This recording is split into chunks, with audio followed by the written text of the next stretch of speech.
This brand is from American Standard, which is a part of Trane Technologies and is usually sold in the USA by factory-authorized American Standard dealers as a builder-grade furnace. The brand is designed for the large price-conscious home-building companies.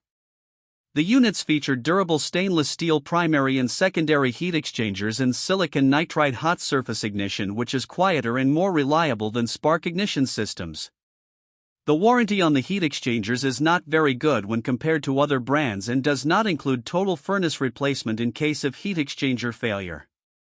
The A951X models are basic gas furnaces with a 96% AFUE combustion efficiency and a constant torque blower motor, while the A952V models are premium two-stage furnaces with variable speed blowers.